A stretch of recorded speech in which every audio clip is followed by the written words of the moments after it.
A Stone in My Hand, Chapter 6, Guns. I follow Hen, wrinkling my nose as a new smell hits me. Ugh, donkey and sweat. An old woman with a sun-soaked face is pulling on a donkey, but it won't move. I run around it, but it kicks out with its back legs. I lose my balance and fall into someone. I hear a grunt, and then I hear, "What are you doing?"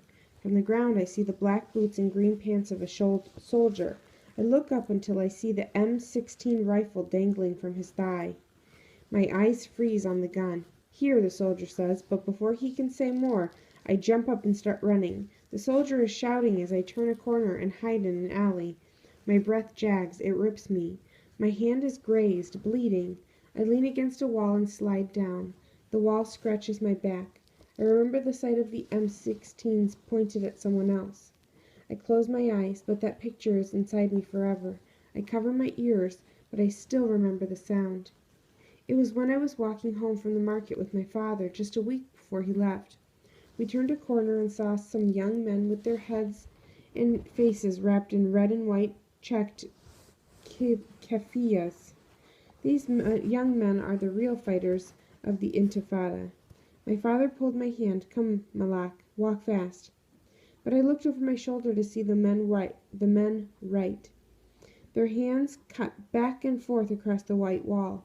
A giant red fist grew under their hands, and then the words "Free Palestine." Writing pro-Palestinian words is illegal. A jeep roared. Some Shabab yelled a warning. "We can't make it to the end of the street, Malak," my father said. "Drop down." My father stepped in front of me. I peeked around his legs and saw Israeli soldiers jump out of the jeep. Their M16s pointed at the men. "Stop!" the soldiers yelled. My father's legs pressed me back against the wall. It scratched my back. "Close your eyes," my father's voice was hard. I closed my eyes, but I heard the crack of a gun. The jeep started, and my father lifted me up. He carried me like a tiny baby. I was deep in his arms, rocking in his steps. Safe. "I'm sure it was rubber bullets," he said. He repeated it over and over. Then Hen's voice breaks into my mind, bringing me back to this alley. "Father is not here to pick me up and carry me home." "Malak, what are you doing? Been looking for you."